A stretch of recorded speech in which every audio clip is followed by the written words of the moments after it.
Hello and welcome to the Southbound Sports Show. I'm your host, Richie Leahy, here with my co-host, Maddie B. We got a big podcast planned today. We have Steelers quarterback situation getting locked in. Michigan wins by only running the ball against USC. Georgia and Alabama are going to have a showdown, and we'll also talk about the Pac-12 expanding. But we're going to go ahead and kick off with some NFL type stuff. And I don't think it's an overreaction in terms of the Steelers. They definitely hit a little bit above expectations. You can't deny that. No one would have had them going 3-0. I wouldn't even have had that with Russell Wilson. Now, Fields isn't really lighting it up. And honestly, I was watching the game, and I thought if it came down to it, if Herbert didn't get hurt, it felt like the Steelers would have lost the game. Wasn't it like 10-10 when he got hurt? It was something along those lines. Like I don't think the Steelers had a lead yet, and the Chargers looked like they were moving the ball better. I mean, it was clear Herbert was clearly hurt, so it wasn't like he was at full strength either. But then when they went out, or when he went out, then the Steelers kind of were able to take over, put pressure on. Was it Heineke? He didn't look good. I was actually surprised that that's who it was at quarterback, because he didn't look like what he looked like with Washington. And it's not like the Chargers don't have a lot of weapons, although I saw some familiar coaching strategies from them, from Harbaugh, and it makes me wonder if he's being a little bit heavy-handed, where when Heineke was at Washington, they were kind of just letting him play, and he was improvising a lot. And you could see that Harbaugh kind of like tightened his grip around him. Just like he did with all those Michigan guys, where it's like, no, you're not going to do that anymore. And when you take that away from a guy, that's his strength, right? Then you get what happens against the Steelers, where they're not moving the ball.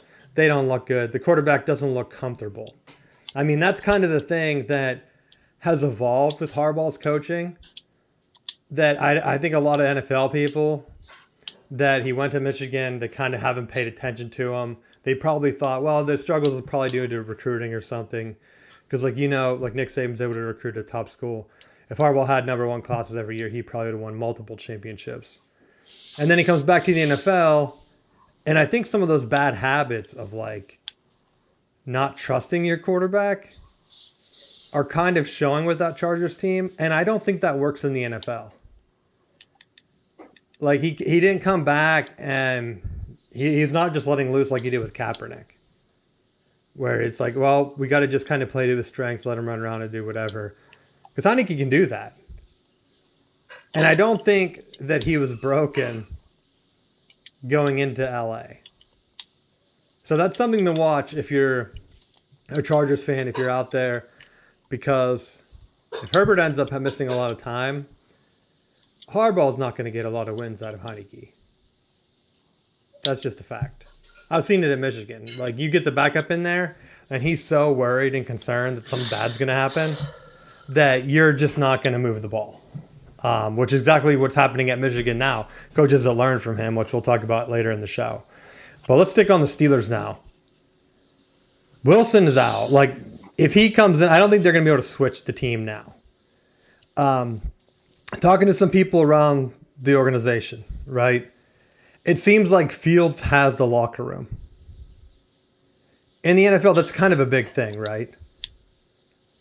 And I don't know, I'm not saying this with 100% certainty because I don't know how close my sources are. But I will say that switching back to Russell Wilson, whether he's actually injured or not, like we don't know, would probably be a disaster.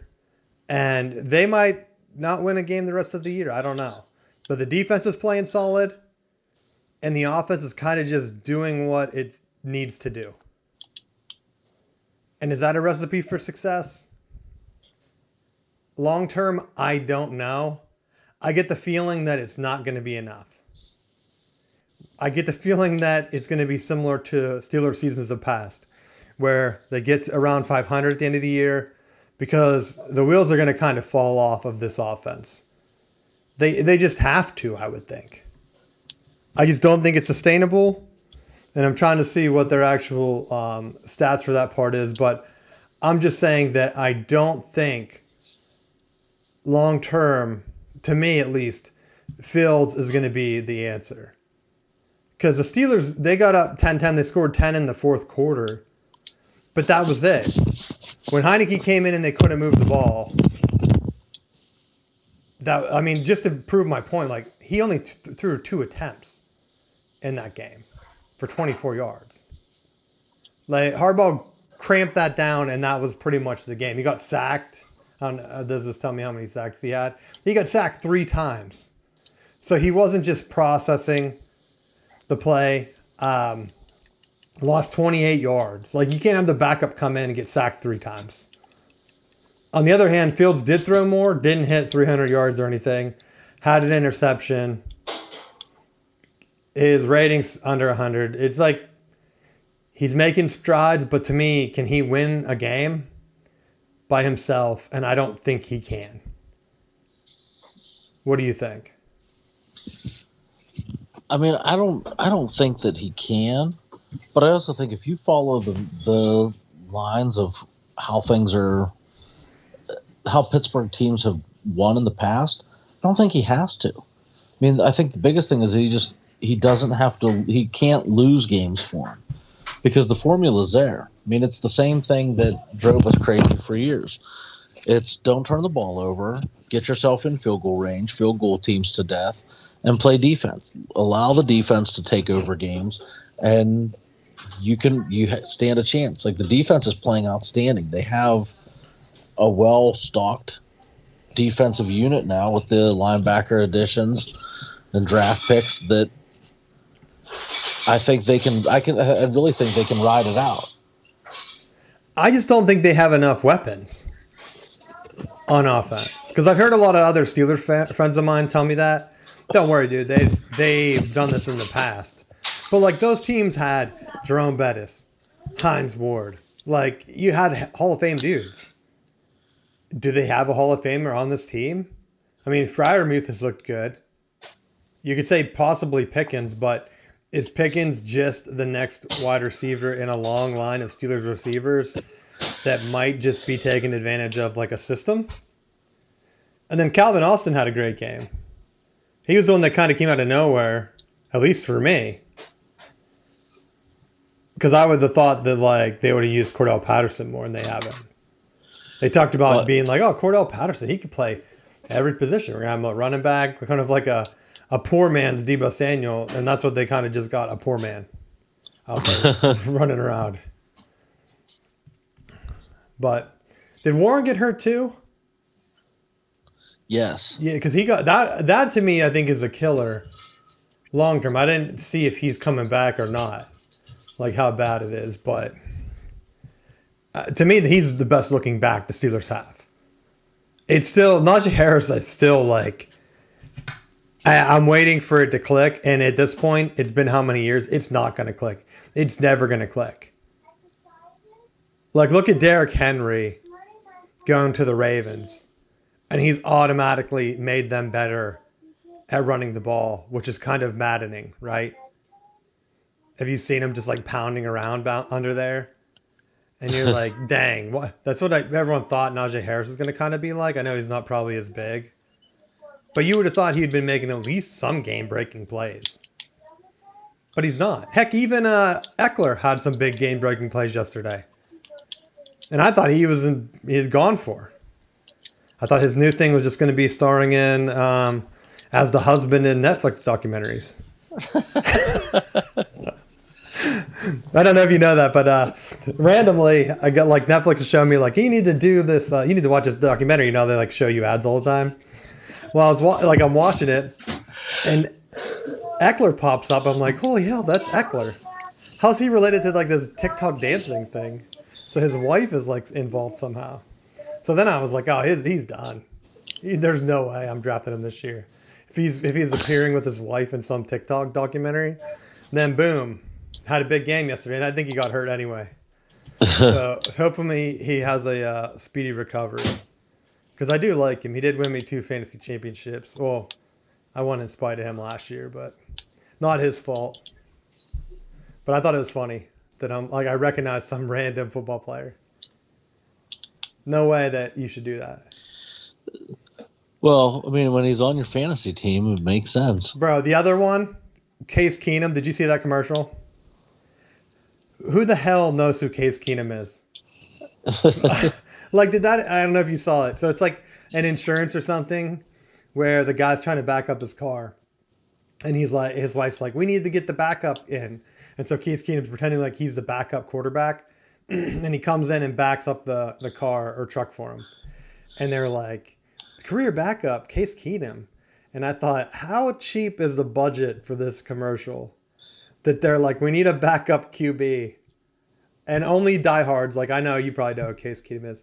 Like we know who he is. But no one else in the world probably has any idea who Case Keenum is. Right? I would think probably not. I mean, it'd be like putting Chad Henne in the commercial because he's like Mahomes backup forever. Like, we'll just throw Chad Henne in here. We couldn't get Mahomes. But even more obscure, Case Keenum. I don't even know if Case Keenum, he doesn't play anymore, does he? I mean, I wouldn't know. He's backup. Right? Now I'm going to look it up on the show because when I saw that commercial, and I saw it like 10 times, and every time I'm like, just thinking, what a lucky break for him. What a lucky break that he just randomly comes out and, let's see, he played for the Texans, but that was like years ago, I thought. Texans, or he was drafted with the Texans. Oh, he's back with them. So he's a backup for Stroud then? He played for almost everybody. He played for Texans, Rams, Vikings, Broncos, Redskins, Browns, Bills. It's like 7 different teams. Insane. Just rotating around. Oh, he's on the injured reserve. So that's even more head scratching. Like I just wanted to understand the thought process where they're like, we need a quarterback for this commercial. Everyone said no, and they're like, did you check the IR? Case Keenum's on here. Let's give him a call. And he's like, I'll back the truck up. Yeah, sure. Come on in. That's like the most fantasy football type thing. Although I've never had Keenum. I don't think I know anyone in our league has drafted Keenum. I should go back and look, but that takes too much time. I wish they had like a thing where you could search players and like they just pop up and show you if anyone in your league had him at any point. Not even good enough. Not even good enough for a fantasy team, but he's good enough for a commercial. That's my sidebar for the week. I don't even know what I was talking about. But in terms of quarterbacks, Sam Darnold, I owe him, I guess I don't owe him an apology because he did suck at quarterback. Right? I called him a bust. Now that he actually has become semi-good, I wonder what that means for my man JJ. Because he sat on the bench, and I thought, well, he's learned from Sam Darnold. This is going to be a loser's job, right? It's not like he's learning from Brett Favre or Aaron Rodgers like Jordan Love did. Like the Packers have had guys learning from Hall of Fame guys. And they're like, here, JJ, you're learning from Sam Darnold. 3rd team, 4th team. How many teams did he even play for? He was bad for the Panthers. He was bad for the Jets. I remember those 2 teams at least. But he has the Vikings undefeated. And they're playing the Packers this week. Who your boy, Malik Willis, dude, has been playing well. That was the other game I had on Sunday in the early games. Packers and then the Steelers game. And the Packers, man, just dominated. Like they couldn't handle the running quarterback threat. And he was actually threading the needle a little bit. So I was kind of surprised that the Packers they even looked like a better team than what I expected. And maybe Tennessee is that bad. Right? They did have a pick 6 that ended up like 30-14, it looks like. So they put points on the board. That's the one thing that kind of baffles me. Everyone's like, oh, Fields is so great. Steelers, like, their offense is good. Malik Willis didn't even practice with the team. Pops in, and they're scoring more than what the Steelers offense is scoring. How? How's that possible? Right? When people talk about the roster, this is a year for the Steelers to kind of bounce off. It's like that's the difference. Like the Packers actually have a team that seems like they can win in spite of quarterback, like a Trent Dilfer situation maybe. But they have Jordan Love that can win the game. And I saw people were like, we're selling on the Packers. They're down in our book. We don't know how Jordan Love's going to look when he comes back. I'm like, it doesn't matter. The team's good enough to win with Malik Willis, who didn't even practice with them. They traded for him like the week 1. They had no intentions of playing him. It just had to happen. And now I hope that Love doesn't rush back, because why would you? The one fans, we talked about injuries. Niners fans have to be pissed. Do you agree? That their injury list is insane. There has to be something going on with their strength and conditioning, because they have almost all their top guys out. McCaffrey, Deebo Samuel, Kittle, just insane. And then they lost, and it's like they kept it close. I was surprised. But people were like, oh, yeah, they're 1-2 now. I'm like, yeah, no one's playing. No one's playing. And that one hurts me because I had Moody on my kicking team. They somehow got 24 points, so he had like 5, 1 field goal, and 3 extra points. I don't even know how they're scoring touchdowns. Right? Yeah. Like that entire team, we talk about McCaffrey, and now I'm wondering, is it a strength and conditioning thing? Because you see it in college where, like, what was that Iowa issue a few years ago? And then Urban hired that same guy with the Jaguars. And you're like, man, why are you hiring a guy that injures a bunch of your players? It makes no sense. So the fact that they can just have so many injuries, like Hargrave's out, Greenlaw's out, Kittle's questionable, McCaffrey's on injury reserve. Now Brock Purdy is questionable. Ricky Pearsall's still out unless he's back. They're all learning from McCaffrey. They're like, you know what? Let's just hold off till the playoffs. Yeah, let's just hold off, and then we won't make the playoffs, and then we don't have to play at all. That's like McCaffrey's like, guys, I got to tell you something. If we don't make the playoffs, we get a month vacation. You don't get to play anymore. You don't have to play. You don't have to play at all. You don't have to play. They can't make you. You play one game, you limp around a little bit, and then you're hanging out on commercials, dyeing your hair, wearing a toupee. We don't know what he's doing. I saw that same commercial. Maybe it was ridiculous. They're like, McCaffrey get a haircut. I'm like, no, he looks like he's wearing a toupee or he dyed his hair. It's insane. So stay away from them right now. You could pick up some of the Niners' backups, but I just don't think Purdy is that good of a quarterback to have their backups picking up points. So that's a nightmare situation. The other team that blew it, the Saints. The Saints looked like one of the best teams in the entire league. Did you see the statistic with New Orleans? No, what was that?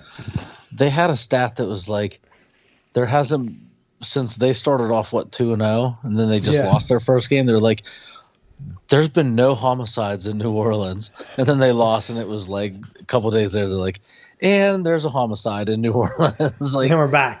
Like single-handedly, Derek Carr was ending the homicide rate in New Orleans. It's insane because the offense went from scoring 40 points a game to 12.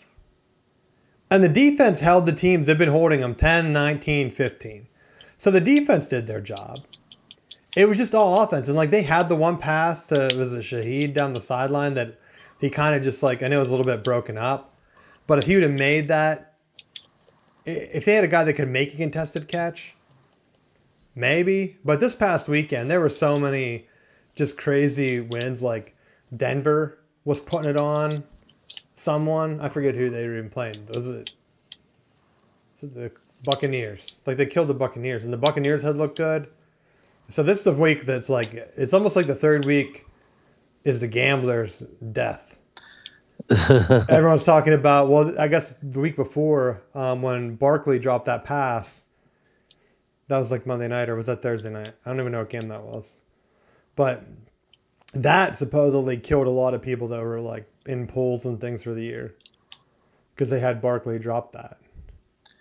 And they killed it. But there's only, what, a handful of undefeated teams left. You have Seattle, kind of unexpected, right? Minnesota, that's definitely unexpected. The Chiefs shouldn't be undefeated. They had that pass interference. Steelers, unexpected. And then the Bills. Why would you not expect them? Who? The Steelers? Yes. Well, your head coach right now is like what 500, and they have a bunch of quarterbacks that nobody else wanted. Well, guess what? He's never had a losing season. Didn't you know that? The Steelers have quarterbacks like they went shopping at Ollie's, dude. You know something's wrong with it if you go shopping there. But you got yourself a deal, right? You can't pass it up.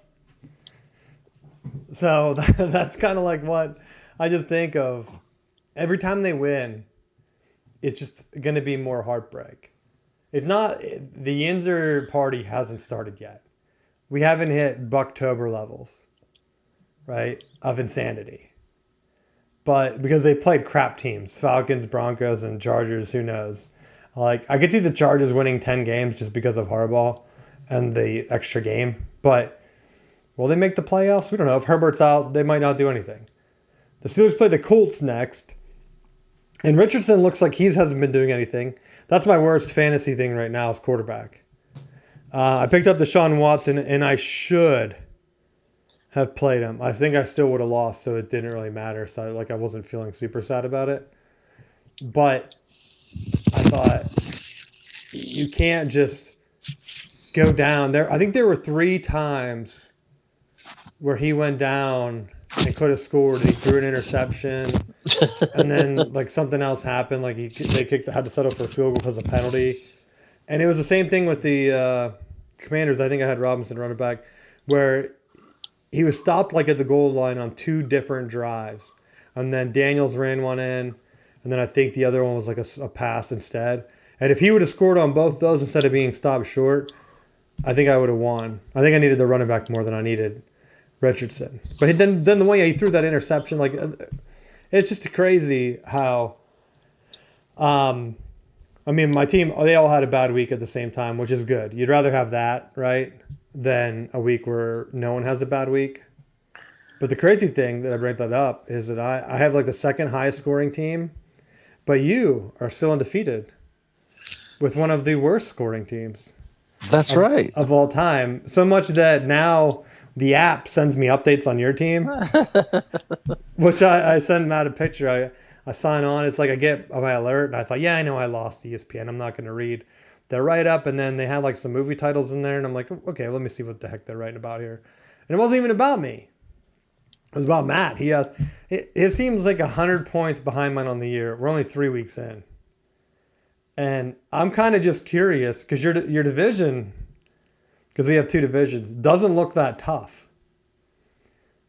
And I don't even know. I should have looked it up before we came. I don't know if you've ever won a regular season title. So this could be your year, where if you can just string it along a bunch of wins, collect your regular season title, and then your team can get crushed in the playoffs, right? That is true. Then you just take the stress off because you win something, and get another point in the record book, dude. You're like, yeah, because that's kind of what I was at. I thought, man, I'm starting undefeated. My team's hot. The top scoring teams in my division, though, he's the other undefeated team right now. So it would be tough for me because I'm probably not going to be able to beat the tiebreaker. Our tiebreaker is points scored. So I was hoping that I could just keep a run going, and didn't get hot. And I'm playing with a bunch of lower end, I don't want to say losers on my team yet. We don't know. We'll know by like week 8 if my team's full of losers or not. I can't have just Breece Hall winning. Kittle coming out is what ultimately did me in, because that messed up my lineup. Because I was gonna put in, I'm not sure on Xavier Worthy right now, so I was gonna flip him for the Chargers number 1 receiver, which I did end up having to put him in for Kittle though. So if I would have been able to land all my moves, sit Worthy, keep Kittle in the lineup, and put in Deshaun Watson, I probably would have won that week. But we don't know what Kittle's doing, right? Because they have nothing else. Kittle racking up points with Deebo Samuel out and McCaffrey out would have been awesome. But I didn't have that luxury. And his is like a McCaffrey injury. They're like, oh, his leg hurts. Okay, awesome. You're right. They're just hanging out at the beach. They're probably shooting a commercial. But I think that's my NFL rundown. Are there any games that I missed or teams that stood out to you that you want to talk about? I just think the way the Steelers played was kind of surprising because the first week you had where Fields started to play, and it was like the distribution chart looked like a high school team's. Like it was only the flat area, and it was on either side. Like there was only like really short throws. It was like, well, I wonder why they were struggling to move the ball because they weren't attempting anything downfield. And I think like it was kind of ironic because the play that broke the game open at the end was a slant across the middle that was it Calvin Austin took to the house. Yeah, But it was like, of course, a play that actually hits across the middle, and that's kind of been a research thing of mine lately, where I just think when you look at the distribution charts, that middle section of the field is really vulnerable a lot of times because what you have is you have these linebackers that are run first guys that are primarily inside the box supporting the run or like helping the defensive lineman with run support. It's hard for them to step up in the run and then turn around and play the pass. There's only been a couple linebackers that really have been good at hitting those drop coverages. So I think like that's an area that you could really take advantage of, and I'm glad to see that Pittsburgh was actually doing that. and that's where I looked it up. So it was 10-10. Herbert got sacked and got hurt. Then Harbaugh did his thing where he just runs it twice and punts, right? Steelers go down to get a field goal. That was about what? That was only at the 30. So like they didn't have to. I mean, they drove pretty far for that field goal. Then the punt, and then dude, look at this. First play for the Chargers, they're running, passing, running, penalty, killed the drive. Steelers get it back, get the touchdown, and then they're up 10, and the first play of that next drive, he's sacked for -10 yards, and it's pretty much over. And then he sacked again for another -10, and then it was like 4th and 24 or something like that after another run, and that was pretty much the game. So that's where I thought if the Steelers, if it had come down to it, honestly, I wouldn't have been surprised. Maybe they do pull it out with that field goal. If Herbert was able to come in for that next drive, maybe it's tied at 13. Maybe they get a touchdown. Like, I don't know. But it just didn't feel like the Steelers were in control until he got hurt. And yeah, it was a sack that kind of happened, and then he got hurt or whatever, had to come out after that. But he was already banged up to begin with. That's where I have my fool's gold right now. Because he was banged up coming in. They didn't even know if he was going to play. Now you have to look at the Steelers record or the Steelers schedule coming up. And I think a lot of people were saying like last week that, oh, we won't find out how the Chargers are until week 4 when they played the Colts, I think. Or not the Colts, the Chiefs. The Steelers have to play the Colts, so they could very easily be 4-0. The schedule for the Steelers isn't hard right now. Like, I'm not even joking that I thought they could go ahead and run, get like 7-8 wins, and then just bottom out when they have to play the Eagles, Ravens, Chiefs, and Bengals, and Browns twice. So they have to play, yeah. So up until the Commanders, so like around the middle of November, the Steelers then get into divisional play, and then their crossovers are the Eagles and the Chiefs. That's a bad schedule, right? So they have to get the wins now because they play the Colts, the Cowboys. Which Cowboy team are you going to get? Team you can crush like the Saints? Team that looks awesome? You don't know. Then the Raiders look like they're a mess. The Jets look good, so that's probably a loss. Giants are awful. And the Commanders, they looked pretty good last night, but I'm still not sold on them because I think the Bengals just look bad. So it's kind of, what do you want? A bad Bengals team the Steelers can sweep? That might be better. You lose the Commanders, but you beat the Bengals twice. That could work out. You just don't know. Do you need 8, 9 wins to make the playoffs? Probably that, right? Maybe 7. Nah, that's going to be like a loser's tiebreaker, though, I think. So we'll see. I think they need to stay hot though. It's funny because they're like almost last in passing yards, 29th. Near the bottom in points scored at 24th. And the rushing yards are only 12th, but their defense is first. So it's like the Michigan setup right now. But before we get into college, is there anything else you want to talk about for the NFL?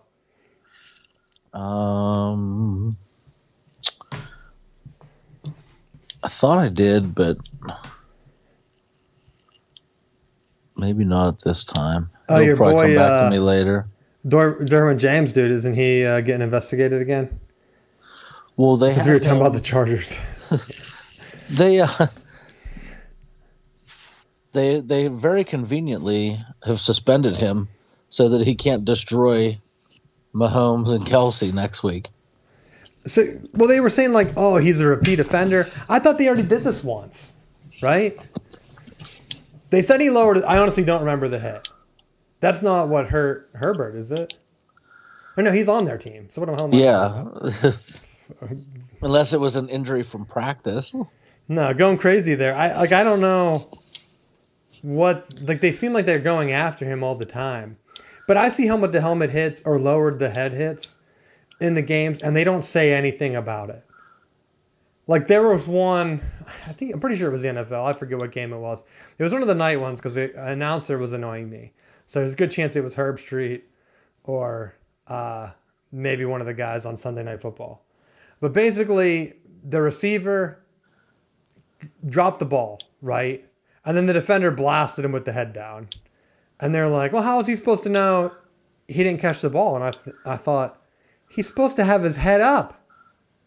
Then he would know that he dropped the ball. You're not just supposed to spear him. Of course, that's a penalty. And they were trying to like talk like, oh, they shouldn't eject that guy. It's happening so fast on the field. I thought he took 2 steps. Took 2 steps and speared him. And it was such an inconsequential play that most people probably don't remember that play. And I didn't write it down. I should have wrote it down when it happened or try to find a clip of it. But because to me, I thought, well, they didn't even throw the flag anyway. But one of the announcers was like, well, that looks like he targeted him there. What do you think? And then they were like, Herb Streeter, one of the guys, was defending it as a football play and super hard. Like, you so fast, you couldn't even tell. He's allowed to just crush the guy when he drops the ball like that. And I thought, this is insane. Insane for a night game that they're just letting that happen. But they're not doing all the stuff. And then like the DeMar Hamlin stuff where they're like, what a hero. He's back out there with his first interception. Awesome. I'm like, okay. Awesome. Great work for him. And then the one guy was, I don't know if you saw the part of the Bills game, but the announcer was like, I heard he's doing great things with his time now. And the other guy said, what do you mean? He's like volunteering and stuff. I thought, is he making that up?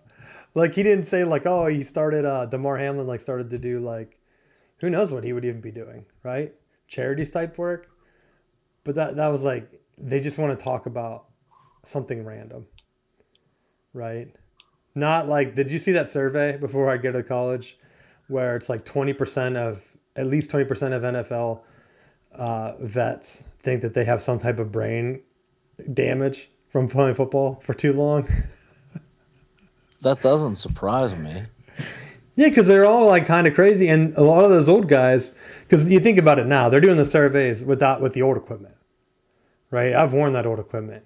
It probably messed me up too, right? Your helmet's like 100 pounds and it's just like pure heavy plastic. It wasn't protecting you. The fake air cushions or whatever. That's like they're talking about like, we can't wait for Tua to come back. Can't wait for him to come back. What, you want him to die out there? I don't want him to play again. Someone said that he should ask the NFL if he could wear a Guardian cap. That's not going to help him slide, right? It's his neck getting jolted. That's what's doing it. If people don't understand that, then I don't understand. The Guardian cap might prevent his neck. What he needs is one of those old horse collars, right? Yeah. That's pretty much it. I'm convinced if you watch all the Tua hits, it's because his head's whipping back and hitting the ground, right? or he's not sliding. Like the last one, Well, he wasn't I thought the sliding. big thing was like the non-sliding thing. Yeah, Just he seems didn't to be slide. like He that's got jammed in the neck. A guardian cap's not going to prevent him from diving into the guy and jamming his neck up, right? well, you don't think. Because even Daniels, right? They slid. He slid yesterday, and they were like, "This guy doesn't slide." The coach just told him, "Don't worry about it." I thought, "Don't worry about it." Like, go ahead, just keep diving around. They're like, he's much more comfortable when he's diving and flopping around. I thought, yeah, I mean, much more comfortable when they're putting him on a goddamn stretcher because he's paralyzed or something. Embarrassing. I just couldn't believe it. I thought two guys watched Tua get killed, and then they were like, I can't believe he's sliding out there. He should have dove for it. Should have dove for it. Unbelievable. Those are my last NFL rants that I had written down here. Probably get us banned from YouTube. They'll say, "Are you talking about concussions again?" That's a no-no.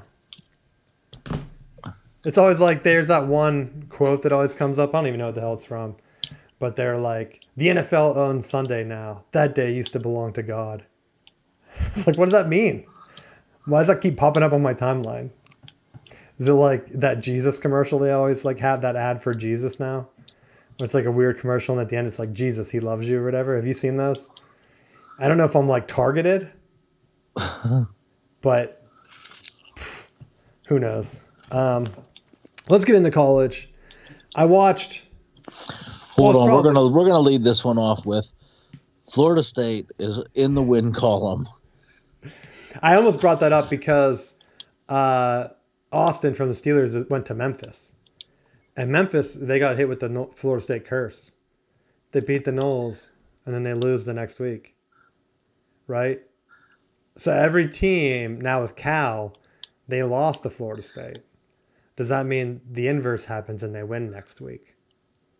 If you're a That gambling man, I would say yes. what do you do? Because I honestly was glad Florida State won, because you know how many idiots in the media had started to put out their polls. I saw this like trending a lot, where a lot of the media then started to pick the ACC championship game was going to be Stanford versus Cal. 3 games into the year, guys, you thought it was going to be Stanford versus Cal. When's the last time did either of them ever make a Pac-12 championship leap recently? Stanford would have been the only hope, right? But yet you expect them to go right to the ACC and just rip through it. Well, yeah, because now they're up facing Oregon every year in Southern Cal, so they have a chance. Yeah, but Clemson and Florida State have been better than both those schools. If we're being honest, Oregon and USC haven't won anything in like 20 years. Right? Florida State and Clemson both have national championships more recently. If anything, Washington has been the most closest recently. Oregon was a runner-up. Then they get killed by Ohio State. So yeah, actually, Oregon and Washington both got killed by Big Ten schools in their title games. You have to go all the way back to the Reggie Bush, which Reggie Bush is he's suing the NCAA, but he's also throwing USC in there, which just cracked me up, right? Because the group of Michigan guys that got together with Denard, because they're suing, and Reggie Bush probably has a case too, because it makes sense. A lot of people don't realize this, but like the Desmond Howard, right? That photographer was selling that photo or video, whatever, to ESPN and everything. And he was getting 100% of the profit. So Desmond had to sue him. And then he got an undisclosed amount, and he probably gets a cut every time they show that Hello Heisman highlight, right? So it would make sense for Reggie Bush to also try to get in on that, because they still always show his highlights. The Bush push they always show, that one like insane cutback play, right? Yep. And then same with Denard. But Denard specifically, and I think it was Braylon Edwards, he also has that one Michigan State touchdown they always show. But those guys specifically didn't throw Michigan under the bus because they said that they didn't want the payout having to come from Michigan when it's not really them showing the highlights, right? It's ESPN and Fox or what other media is. So Reggie Bush is like, you know what? I saw what they did, but I also want that sweet USC money.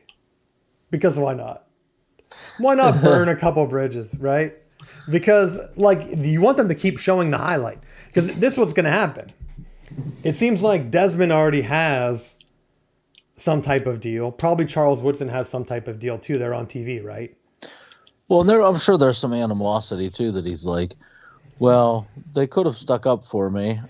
For, like they were the ones that were paying me while I was USC, and then they just kind of threw me under the bus. So That's what cracks me up because he was on TV. That he's gone now, right? So I wonder if it's some of that too. Because like I'm trying to think of like what are the biggest highlights they always show. They always show the Charles Woodson punt return and the Desmond Howard punt return. They showed a Cordell Stewart Hail Mary, right? Cordell Stewart could probably sue for that. They showed it like 3 times that last game I watched, that Colorado Hail Mary game, right? yeah, Doug Flutie's Hail Mary. They always show that. The Florida State wide kicks, Miami, like wide right, wide left, right? They always show those. What other big highlights can you think of that they always show? I mean, they have other teams in there like they show random like Peyton Manning highlights and stuff. But a lot of the guys, I think they're strategically showing highlights from dudes that are usually in the NFL, and right? they show Calvin Benjamin's catch in the 13 national championship. They show the Clemson run too. Oh, Vince Young, dude, his run. They show it wasn't a Clemson run. It was that pick play they ran against Bama. They'll show that one, which has to piss Bama off, right? Like an illegal pick play, touchdown to lose the national championship. They show Joe Burrow highlights a lot, just to give you like an idea. That like some plays stand the test of time, right? They have like all kind of random stuff. So some of these guys are looking at it, thinking like Reggie Bush, probably Vince Young could look at it and say, you know what? I'm not getting paid every time they show that commercial. They should. They should be paying them, right? A little bit, because they're probably paying the school. And so maybe it does make sense to just put the school in there, because if they're paying the school, then maybe his cut should come out of the school cut. I don't know what the agreement would be, but it's kind of like getting your TV show syndicated. Like they talk about how Friends people, cast members get like millions of dollars a show, right?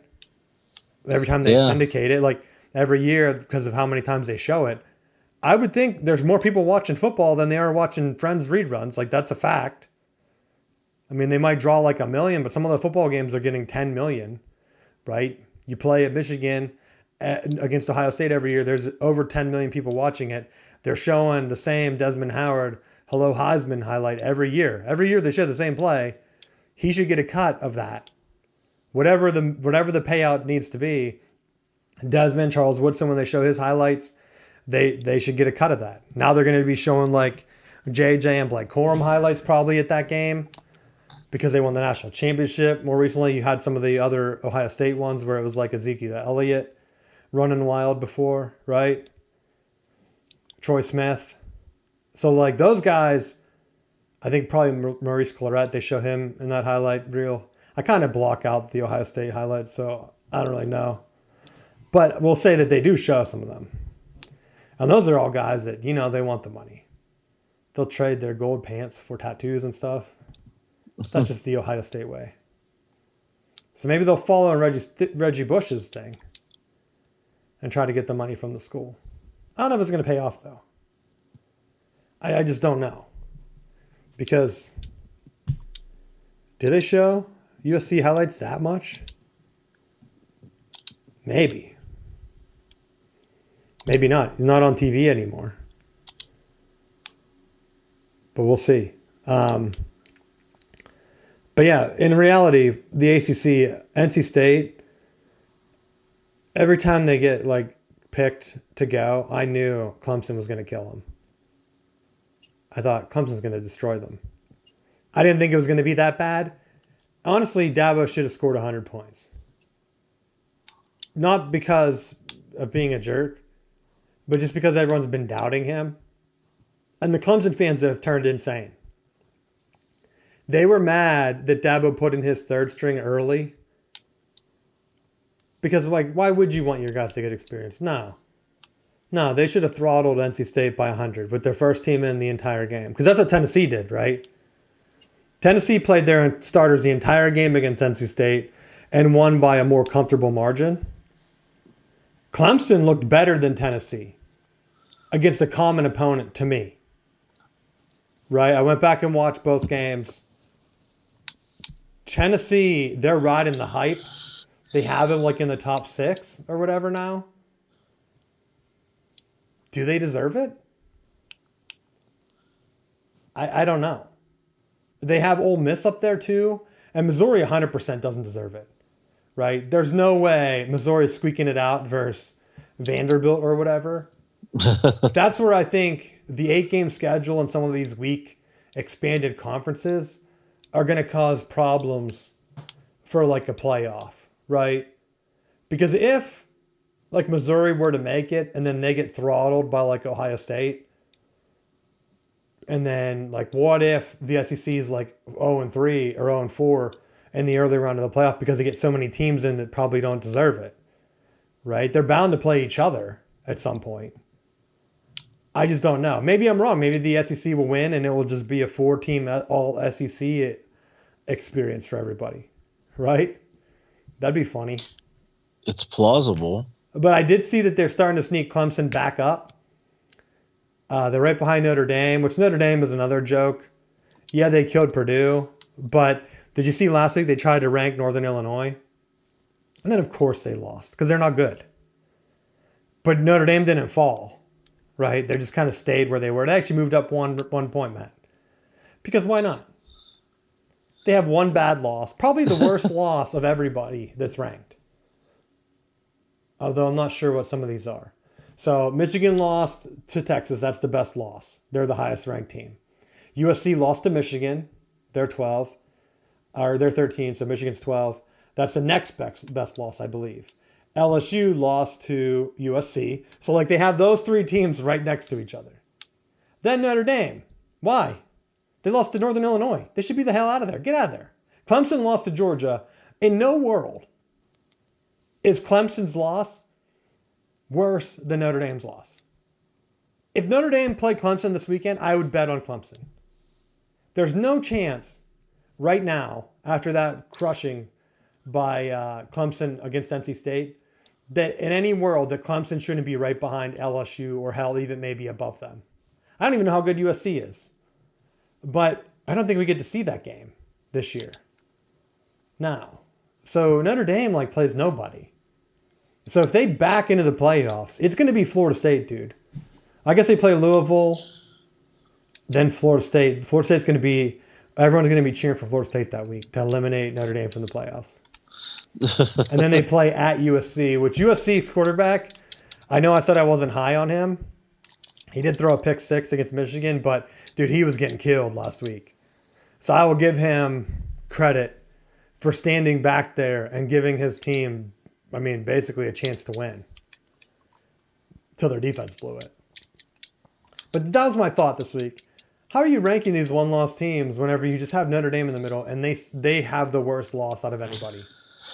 I think Oklahoma State lost to a ranked team because then they just lose to Utah. Yeah. So they lost to Utah. How do you drop them 6 spots behind Notre Dame? Oklahoma just lost to Tennessee. Do you think Tennessee's that good? Obviously you do. How is Notre Dame ahead of Oklahoma? Right? Why? I do think there's actually a little bit of smoke to the Tennessee fire this year. You think they're good? Like, I just think Heupel's system is helping to give them an advantage, because with the way that they spread teams out, like I think it's so different and it's so complicated that I think it's going to give them an edge. And I have no doubt about that. Like I have no worry about them being ranked that high. I'm just worried that the weird Notre Dame obsession is going to start to skew some of these playoffs. And if you're putting 6 SEC teams in and then forcing a Notre Dame in there, like the playoffs is going to be weird and it's not going to be competitive. Like I don't care who you are. Tennessee would crush that Notre Dame team. Crush them. Like, they couldn't score on Northern Illinois. Are you insane? I mean, they would have to call off the dogs, right? Don't you think? If the playoffs were right now and Michigan somehow made it and Michigan's offense, they don't even have an offense. Let's be real. USC should be really ashamed that they lost that game. Because that was one of the most brutal games of a fan has ever had to watch. Because it was worse than watching like Army and Navy on offense. I'm not even joking. If Michigan made it and the first round was against Notre Dame, I would like our chances. That's no joke. I really wouldn't want to play any of the other teams in the top 20. I mean, I guess we're going to play Illinois, so we'll find out about them. Iowa State, maybe. They probably don't have an offense that could score on us. I mean, USC had trouble. So LSU would probably have trouble. But, like, I wouldn't want to play any high-octane offense. Ole Miss, Tennessee, Miami with Cam Ward. That's a no for me, dog. I don't want to see that. I mean, I was on here talking about how good Quinn Ewers was, right? He gets hurt. Arch Manning comes in, and he looks like a quarterback that doesn't have experience. Throws 2 interceptions. Yeah, they killed Louisiana Monroe or whatever the team they played. But to me, that's the drop-off. If I was a Texas fan, and I know it's just like a strained oblique or whatever, but that's the one thing that can kill your team. Like, that's where Clemson got lucky on their run. That's where Michigan with JJ staying healthy got lucky with their championship. LSU got lucky with Burrow staying healthy. If you have a quarterback that can make the plays to win you the game and you don't have like a loaded roster, those 4 teams, Clemson, LSU, Michigan, their quarterback play had a clear hand in them winning the national championship. Heck, you could go back all the way to Florida State with Jameis. Without Jameis, Florida State probably doesn't win, if we're being honest. He was pretty lights out that year. I mean, they're not like Ohio State where Cardale Jones, third string, plug in, comes in, and it doesn't really matter, right? That's the kind of offense that Michigan's running this year, but they can't throw the ball at all. It's like insane. I don't understand it. USC, after that game, Michigan threw for 32 yards. That's like the lowest since the 80s in a win. How? How is that even possible? Dude's getting hurt. Michigan has tight end, probably the best tight end in the country. He went down. He didn't play. And then the backup tight end pulled a hamstring blocking downfield on one of those long runs. Like, how bad luck can you have? It's just like insane. So, yeah, after watching the game, like the weekend's games, Penn State had a great bounce back. I don't know if you caught their game. I've been high on them coming into the year. And then they had that stupid Bowling Green game. And I thought, what in the world? Now, Kent State's bad. Kent State is real bad. But Penn State had like 600 more yards on offense than them. It like broke some record. Now, was Franklin trying to prove a point? Maybe. I don't know. Because they're one of the teams that's like, okay, they're going to go in. Penn State couldn't really stop Bowling Green. They're going to play Illinois on Saturday. That's going to be their true test because Illinois right now is undefeated. They have to play Penn State. They're also going to have to play Michigan. And I'm not really sure how to take that team. But right now, the Penn State USC game could end up being a shootout. Or Penn State could kill them and maybe USC is not that good. I don't know if USC is getting the SEC bump, right? Because they beat LSU. That's my concern. Is that maybe USC is not good and Michigan and USC are just both teams that should be ranked 22 and 23. But Michigan's defense is just so damn good that Wink Martindale made adjustments. So I'll give him a shout out because I didn't think he could. Maybe I'm shell shocked from Don Brown, where he's like, I'm going to go ahead and just run the same blitz every time. And he did that against Texas. But this past week, I noticed that Moss, USC's quarterback, he was given a hard count. Michigan's linebacker or safety, whatever secondary guy was blitzing, would kind of fall for it. And then he would throw right behind him. So, like, Michigan wasn't bluffing a blitz. They were still blitzing that same guy. So as soon as he hiked it, Moss was watching him blitz in, and their wide receiver was kind of just cutting right behind him with the hook and catching the ball. It worked the entire first half. And then they tried to do it in the second half, and Will Johnson just cut it off and took it for a pick six. And I almost wondered if that was him that was noticing that, or if that was a scheme where Michigan knew that they were going to pass behind the hook and they just kept letting him get it, knowing that it was like, let him complete it. It's like 7 yards. Like, that's fine. Let him complete it and think that they have it the entire game if they need it. And then when it got to crunch time, they just didn't have it. I did see the one funny thing to me is USC fans were complaining about the refs. I do my fair share of complaining about the refs, right? So on the last Michigan touchdown run, one of our dudes is broken hand or something. He has a club on, right? He's clearly wrapped around the USC defender. Probably a hold, right? But in the exact same screenshot, the USC guy is doing a hands to the face to the Michigan lineman's head so bad that, like, it's clear that the pressure and the holding was created from the hands to the face. And they didn't call either penalty.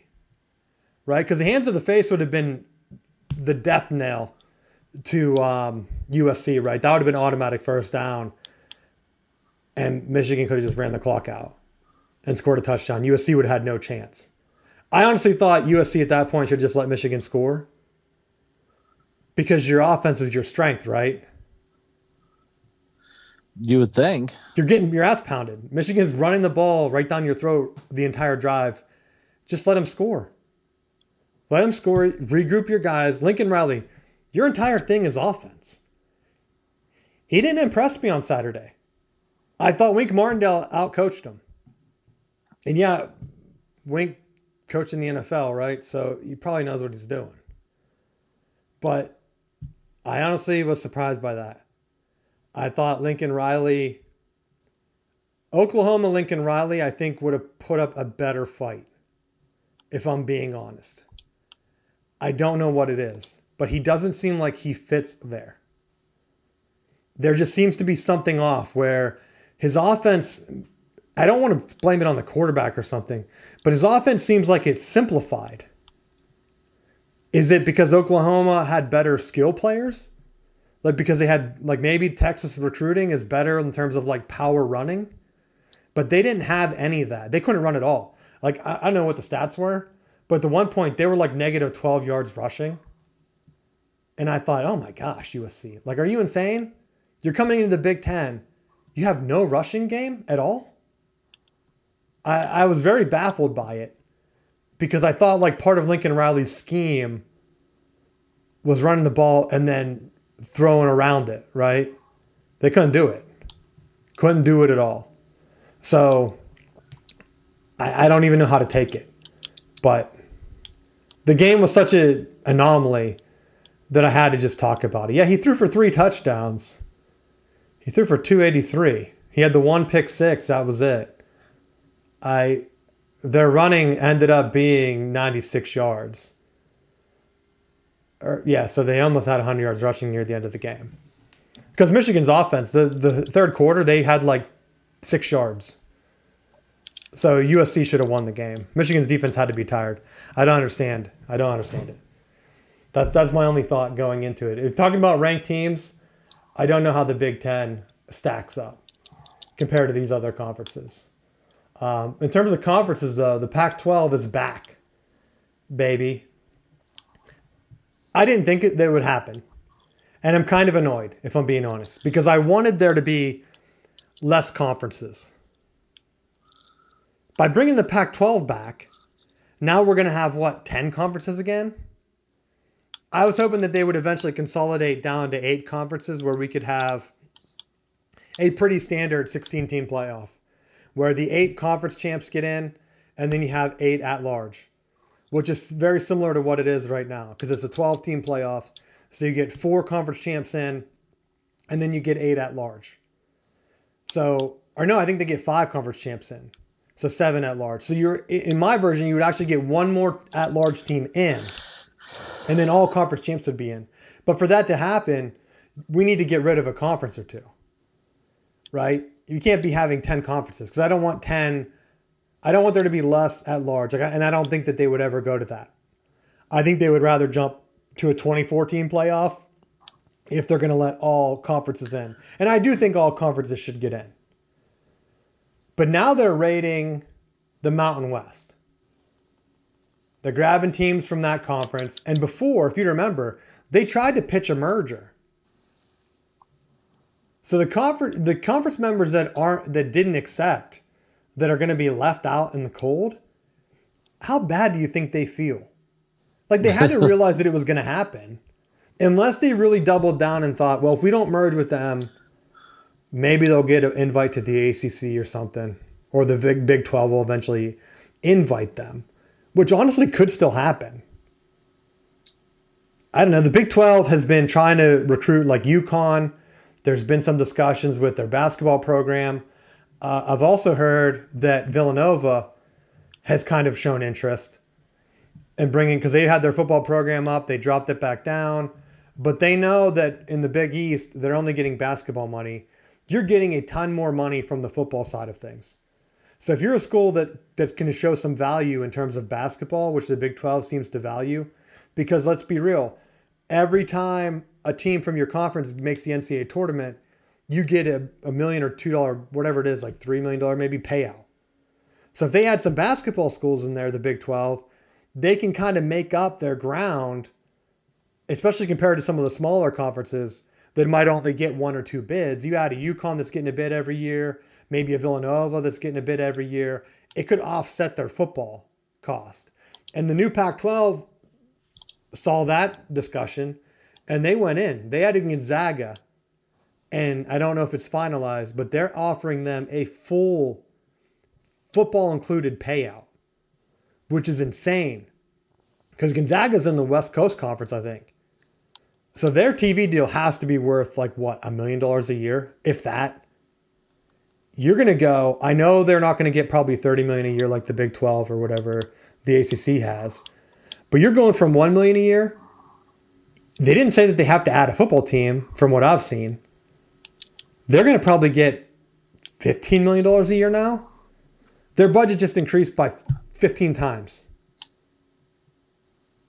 And they don't even have to care about football.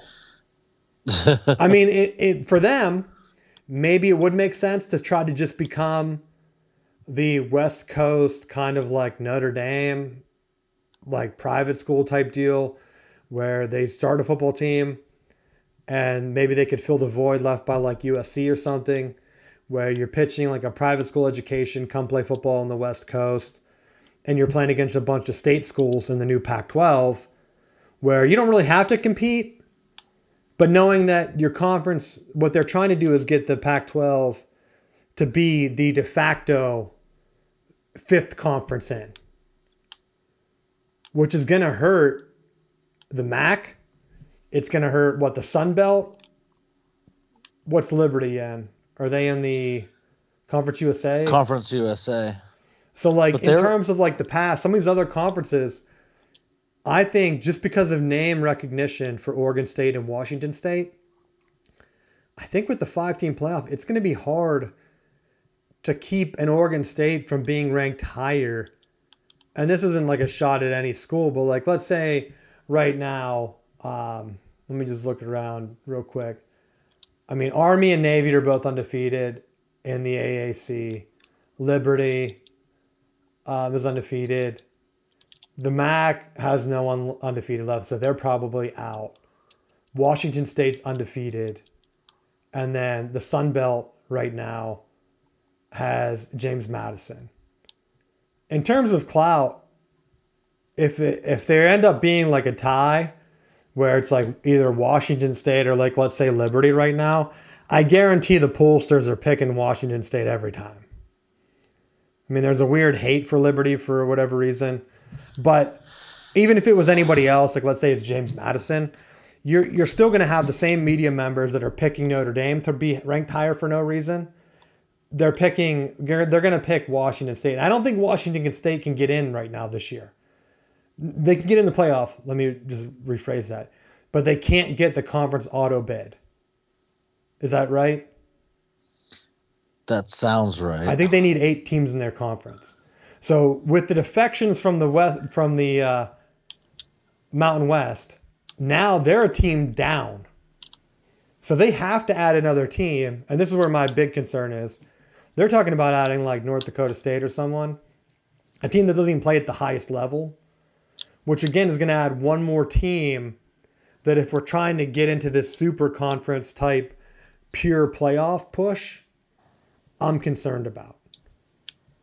Because if I'm honest, I would rather the Big Ten get into pods or whatever. They'd be bigger than pods at this point. But like 4 6-team divisions, right? Where it's kind of like your old conference foes. You could bring in, I'm still on board with them bringing in like a Florida State, where you have a division that's more like just rivalry type tied together, where it's like Florida State joins the division with Penn State, and every year the winner of Florida State and Penn State is going to win that division, and they're going to have a chance to play in the Big Ten championship game. That rivalry is going to heat up more than anything. It's kind of like how Florida State and Clemson is kind of heated up. And I mean, honestly, from an outside perspective, that game's probably past a Miami versus Florida State game, except for maybe this year with Miami being good. You never know. Miami could be 6-6 by that time that game happens. But any team that's going to be in a new like conference, if they have divisional foes, like the Big Ten can keep Oregon and USC in a division, keep Michigan and Ohio State in a division, and then really have those games matter. That's what I would want. So even if the conferences are getting bigger, I'd rather have them stay into like a regional type division, which right now we don't have. And I think that's my big concern with like the SEC too. That everyone's like, there's a big Georgia Alabama game, but then you're looking at the schedules and they're uneven. So it kind of matters more, I think, to Georgia, right? Let me look at the schedules real quick. Because I thought Georgia had a tougher schedule. They play Tennessee, Ole Miss, and Texas after this. Alabama has to play Oklahoma, LSU, Missouri, and Tennessee. So realistically, the only top team that Bama has left after this is Tennessee. If they can get through Georgia, they're probably going to be favored the rest of the way, except for maybe that Tennessee game because it's on the road. Georgia, they're probably going to be a dog to Texas, right? I mean, I guess maybe they could be jumped back to number 1 if they beat Bama. But then they also have to play the same Tennessee team, and they have to play Ole Miss on the road. I think this game matters more to Georgia. What do you think? Yeah, I think Georgia has a lot to show for, and they got to show that they're the legitimate ones.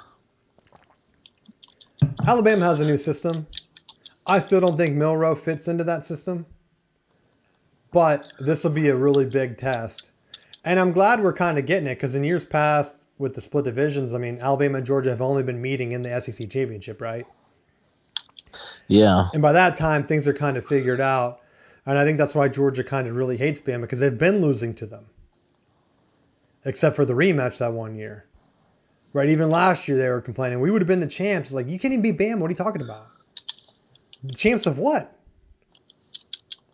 So that's my thing. I would like to see them play more regularly. I just don't think with these expanded playoffs it's going to happen. And heck, even if they did the more regional thing, I was thinking of maybe they would just make a conference type, like the showcase deal that I'm talking about, where you might play some more cross-division games based on whoever has the best record, right? Make it flexible. Keep the last 2 or 3 weeks of the season as flex games, where whoever the highest ranked teams are, they're going to play each other to kind of get ready for playoff seeding. Keep rivalry week. I guess, I don't know. I'd have to kind of think it out. But that's my only thought with that I have left. Is there anything you want to talk about? The other big thing that surprised me this week was Liberty. And they're almost hitting a similar viewership that I have with Pitt, where I start watching some of their games, and then they start playing absolutely horrific. And I'm going to give the benefit of the doubt to Liberty this week because they had a bad thunderstorm, and they were dealing with like a 5-hour delay in their game. Like it just kept getting pushed back against ECU. But when the play finally picked back up, it was like, holy crap. They could not move the ball. They kept fumbling. Like it was so sloppy. And with them being an option style school, I was like, oh, there's no way. There's absolutely no way they're winning this game. Like they were down 17, almost 20 points. I was like, they're done. I'm not staying up late to watch the end of this train wreck. Went to bed next morning. They win. It's like 45-30 win. Like, Oh, I was going to say the opposite. I did the same thing. I fell asleep. And then I know ECU was up, and I thought, oh, Liberty's going to win this game. I want to stay up and kind of watch, and then I fell asleep. And I woke up, and I'm like, did they lose? And then I'm like, no, of course they won. Because East Carolina couldn't do anything. I think it was more the delay than anything. But they're the one team, like I said, I have a feeling they're going to get the short end of the stick, even if they figure out a way to go undefeated. I mean, I guess they might get the automatic fifth conference bid, but we'll see. Because, like, I'm wondering what's going to happen if Notre Dame's close and Washington State's close. Because, like, Washington State's schedule is nothing, right?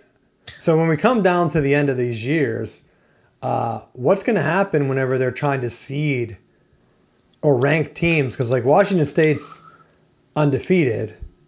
They beat Washington already. They play Boise State. And then they pretty much just play, the Mountain West? Which they should be favored in the rest of the way. yeah.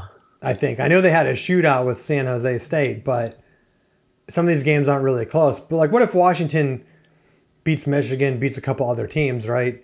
And then they end up ranked. You have to almost have Washington State ahead of them because of the loss, right? You can't discount that. And so with Washington's schedule and the Big Ten, that's the one thing that I'm kind of wondering how this is going to play out until that Pac-12 conference is kind of settled. Because, like, Washington has a chance where they play Michigan, USC, Penn State, and Oregon. They only have one loss to Washington State. Like, they play Rutgers this weekend, Iowa and Indiana and UCLA. They could, in theory, be 9-3, ranked around 16, 18. Yeah. You have to have Washington State ahead of them. Do they steal a spot from someone? Especially if they're undefeated. I don't know how you can have them not out or not in. But I mean, with the SEC top-loaded polls, I'm not sure what they're going to be able to do there. I guess we'll find out. But yeah, we'll see what other teams, because I think Liberty will be one to watch. Obviously Boise State, but I think they already have a loss to Oregon, right? So they might be able to sneak in. That would be the one where it's like, is the loss to Oregon better than an undefeated team without a marquee game that Liberty might have? I don't know. But we'll keep you posted. Anything else you want to talk about before we wrap up? Nah, not this week. All right. Thanks for listening, and we will see you next week.